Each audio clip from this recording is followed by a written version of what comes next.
बिस्मिल्लाहिर्रहमानिर्रहीम, अस्सलामु अलैकुम। आप देख रहे हैं बोल न्यूज़ हेडक्वार्टर्स। मैं हूं आपके साथ सलमान मिर्जा। मैं हूं शाइस्ता शहजाद। ये तमाम खबरें बुलेटिन का हिस्सा बनाएंगे। आगाज करते हैं इस खबर से कि पाकिस्तान तहरीक इंसाफ का भारत से एकतरफा तिजारत का फैसला। चीनी कपास और धागा दरामद करेगा। इक्तिसादी राब्ता कमेटी ने जून के आखिर तक 5 लाख मैट्रिक टन चीनी भारत से दरामद करने की इजाजत दे दी।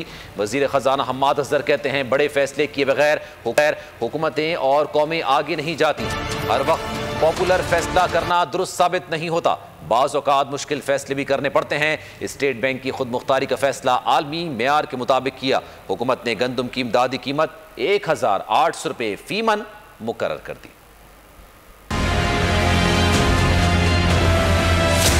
पाकिस्तान की मईशत में बहुत तब्दीलियाँ आई हैं। मईशत को बहुत इस्तेहकाम मिला। हमारा करंट अकाउंट सरप्लस में आया, प्राइमरी डेफिसिट हमारा सरप्लस में आया, हमारे फॉरेन एक्सचेंज रिजर्व्स में खातर का इजाफा हुआ। इंडिया में चीनी की कीमत पाकिस्तान से काफ़ी कम है, तो इसलिए हमने इंडिया से चीनी की तजारत जो है वो खोलने का फैसला किया है। 5 लाख टन की हद तक प्राइवेट सेक्टर के लिए। हमारी मजमूई पैदावार 55 से 60 लाख टन है। उसका बराह रास्त फ़ायदा पाकिस्तान के गरीब अवाम को पहुँचेगा। कॉटन की इम्पोर्ट को भी इंडिया से खोलेंगे जून के एंड तक। तारीख का सबसे बड़ा करंट अकाउंट डेफिसिट इनहेरिट किया और वो जो उसका तारीख का सबसे बड़ा खसारा था। हमने तो जो स्टेट बैंक की ऑटोनॉमी का बिल है, वो जो इंटरनेशनल बेस्ट प्रैक्टिसेस हैं, बाकी तमाम ममालिक का जो तजर्बा है वो सामने रख के किया है। हम दिन रात मेहनत करके इन कीमतों के ऊपर काबू भी पाएंगे और जहाँ जहाँ पे हुकूमत का और सूबाई हुकूमतों का इंटरवेंशन चाहिए वहाँ पे एक ऐसे तरीके के साथ कोऑर्डिनेशंस करके हम इंशाअल्लाह ताला ये काम करेंगे। भारत से तिजारत पर सिराजुल हक और साबिक वजीर दाखिला रहमान मलिक का शदीद रद्द-ए-अमल। सिराजुल हक ने भारत से तिजारत कश्मीरियों के जख्मों पर नमक पाशी के मुतरादिफ करार दे दिया। अमीर जमात इस्लामी सिराजुल हक का कहना था कि हुकूमत का मौक़िफ़ था भारत के साथ मुज़ाकरात और तिजारत नहीं करेंगे। अब वज़ीर आज़म अपने मौक़िफ़ पर सदी का सबसे बड़ा यू टर्न ले रहे हैं। साबिक वज़ीर दाखिला रहमान मलिक ने अगले 2 महीनों तक एहतजाजन चीनी इस्तेमाल न करने का ऐलान कर दिया। अवाम से चीनी की मसनूआत का इस्तेमाल बंद करने की अपील। कहा जो डॉलर हम कर्ज में ले रहे हैं अब चीनी के बदले हम भारत को देंगे। वज़ीर आज़म इमरान खान की ज़ेर सदारत कौमी राब्ता कमेटी बराए कोरोना का इजलास। सिंध हुकूमत की लॉकडाउन से मुतालिक तजवीज़ मुस्तरद। वज़ीर आज़म ने कहा कि लॉकडाउन के मुतहम्मिल नहीं हो सकते। स्मार्ट लॉकडाउन की पॉलिसी बरकरार रहेगी। जबकि सिंध हुकूमत ने 6 अप्रैल से शादी की तकरीबात पर पाबंदी लगा दी। कारोबारी मराकज़ सुबह 6 से लेकर रात 8 बजे तक खुले रखने का भी फैसला कर लिया गया। गिलगित बल्तिस्तान में खेलों और दीगर इज्तिमात मनसूख कर दिए गए। पाकिस्तान में कोरोना से बिगड़ते हालात, वबा के खिलाफ बढ़ गए हुकूमती इकदाम। वज़ीर आज़म की ज़ेर सदारत कौमी राब्ता कमेटी का अहम इजलास। सिंध हुकूमत की लॉकडाउन से मुतालिक तजवीज़ मुस्तरद। SOPs पर हर सूरत अमल दरामद की हिदायत। वज़ीर आज़म का कहना था कि लॉकडाउन के मुतहम्मिल नहीं हो सकते। स्मार्ट लॉकडाउन की पॉलिसी बरकरार रहेगी। मुकम्मल लॉकडाउन से दिहाड़ीदार तबका मुतासिर होगा। कौमी राब्ता कमेटी ने NCOC की जानिब से लगाई पाबंदियों की भी तौसीक कर दी। इजलास में मास्क को आम करने पर भी जोर दिया गया। जबकि सिंध हुकूमत ने 6 अप्रैल से शादी की तकरीबात पर पाबंदी लगा दी। कारोबारी मराकज़ सुबह 6 ta रात 8 बजे तक खुले रखने का फैसला। महकमा दाखिला सिंध ने हुक्मनामा जारी कर दिया। हुक्मनामे के मुताबिक जिन इलाकों में 8% कोरोना केसेस हैं वहाँ स्मार्ट लॉकडाउन किया जाएगा।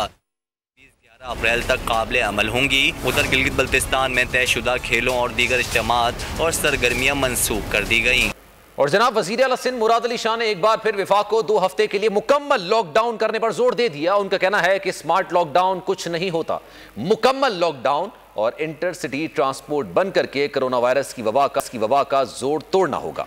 सबसे अहम आवाम की जानें बचाना है। पहला केस मस्बत आने के बाद विफाक की मुखालिफत के बावजूद लॉकडाउन किया। हुकूमत सिंध के बरवक्त इक़दामात से पूरे पाकिस्तान को फ़ायदा हुआ। जब से ये वबा फैली है 24 फरवरी को जो पहला केस आया है, मैं बड़ा स्ट्रॉन्ग प्रोपोनेंट हूँ इस चीज़ का कि हमने इसको अपने आप से बचाना। और मैं खुशी महसूस करता हूँ कि जो स्टेप्स हुकूमत सिंध ने लिए शुरू में, हमने उस वक्त वफाक की मुखालफत के बावजूद लॉकडाउन की, हमने इंटरसिटी ट्रैफिक बंद की, हमने इंटरसिटी की वजह से इंटर प्रोविंशियल ट्रैफिक बंद की। मैं आप लोगों के तवज्जो से अर्ज करूँगा कि इंटरसिटी ट्रांसपोर्ट बंद करें कम अज़ कम 2 हफ्ते का। मैं ये नहीं कह रहा आप मोहल्ले भले खुले रखें, लेकिन ये जो टर्मिनोलॉजीज नहीं, लेकिन smart lockdown, micro stop lockdown, there is nothing like इधर लॉकडाउन और फिर नो लॉकडाउन, कि जो सबसे अहम है इस वक्त मुल्क के लिए कि आप लोगों की जाने बचाएं, उसको आपने बैक बर्नर पे डाला हुआ है। बाकी चीजों पे अब तक हुकूमत सिंध के जो बरवक्त थे इसमें इकदाम, उनकी वजह से पूरे पाकिस्तान को फायदा। पाकिस्तान डेमोक्रेटिक मूवमेंट में दरारें अब गहरी होने लगी हैं। पीडीएम में शामिल तमाम जमातें पीपल्स पार्टी के रवैये से मायूस हो गईं। मुस्लिम लीग नून और JUIF ने सेनेट में अपना कायदे हिज़्ब इख्तिलाफ लाने पर इत्तेफाक कर लिया। मौलाना अब्दुल गफूर हैदरी कहते हैं पीपल्स पार्टी ने बाप से हिमायत मांगकर सबको मायूस किया है।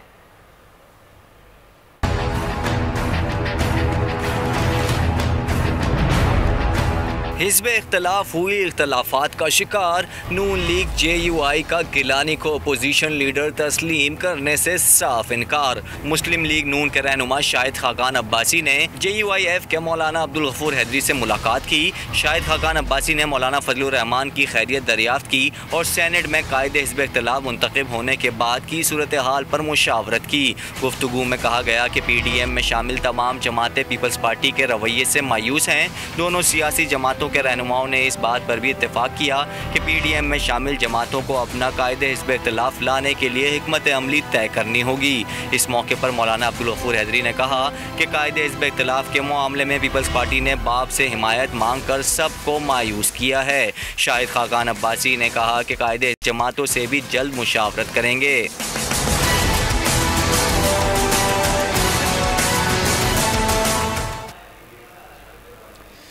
पाकिस्तान पीपल्स पार्टी और नून लीग में दूरियां कैसे दूर होंगी, राना सनाउल्लाह ने फॉर्मूला बता दिया। बोले यूसुफ रजा गिलानी अपने 31 वोट लेकर आए, हमारे पास 27 हैं, मिलकर चेयरमैन सेनेट को हटाते हैं, अपोजिशन लीडर का झगड़ा खुद ब खुद खत्म हो जाएगा। PDM में इस्तीफों पर इख्तलाफ है लेकिन हुकूमत के खिलाफ जिद्दोजहद जारी रहेगी। इस्तीफों पर पीपल्स पार्टी अपनी ECC पर बात करने के बताएगी। हुकूमत इमा पर नैब की एक तरफा कार्रवाई जारी है।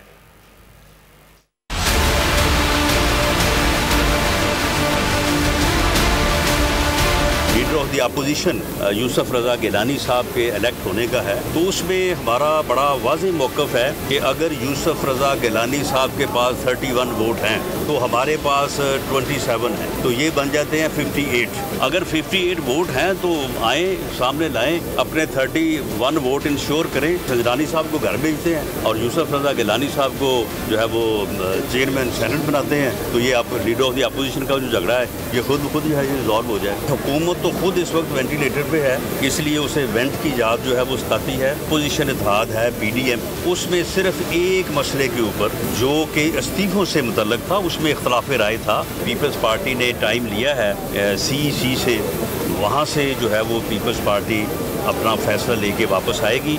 उसके मुताबिक जो है इस्तीफे देने या ना देने का फैसला हो जाएगा, लेकिन हुकूमत मुखालफ जद्दोजहद तहरीक जो है वो हर कीमत पे जारी रहे। पाकिस्तान पीपल्स पार्टी के सेनेटर और बिलावल भुट्टो के तर्जुमान मुस्तफ़ा नवाज खोखर ने ऐवान बाला में अपोजिशन लीडर के लिए बलोचिस्तान अवामी पार्टी से वोट लेने के फैसले की मुखालिफत की है।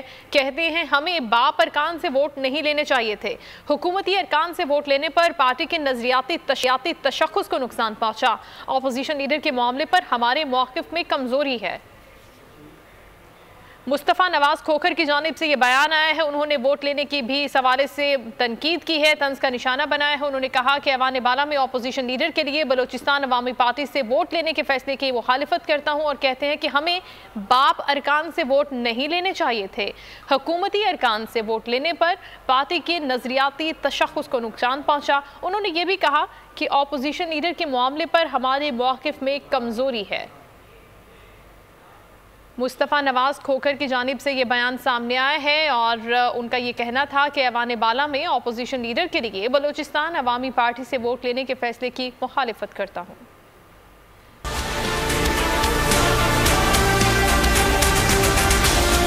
बाप से वोट क्यों लिए? पीपल्स पार्टी के अंदर से आवाज़ें उठने लगीं। पाकिस्तान पीपल्स पार्टी के सेनेटर और बिलावल भुट्टो के तर्जुमान मुस्तफ़ा नवाज खोखर ने ऐवान बाला में अपोजिशन लीडर के लिए बलूचिस्तान अवामी पार्टी से वोट लेने के फैसले की मुखालफत कर दी। मुस्तफ़ा नवाज खोखर का कहना था कि PDM के हालिया फैसलों से महंगाई के मारे अवाम में अच्छा तासुर नहीं गया, इस हुकूमत से हर हाल में छुटकारा चाहते हैं। मुस्तफ़ा नवाज खोखर बोले हमें बाप अरकान से वोट नहीं लेने चाहिए थे, हुकूमती अरकान से वोट लेने करने पर पार्टी के नजरियाती तशख्खुस को नुकसान पहुंचा। उन्होंने कहा, उम्मीद है पार्टी की CEC इन मामलात पर गौर करने के साथ वाज़ेह लाए अमल देगी। इख्तिलाफ राय का हक एक जमहूरी हक है और तवक्को रखता हूँ मेरे बयान को इसी तनाजुर में देखा जाएगा। मुस्तफ़ा नवाज कुकर का कहना था, इस्तीफों पर दीगर जमातों और अपोजिशन लीडर के मामले पर हमारे मौक़िफ़ में कमज़ोरी है।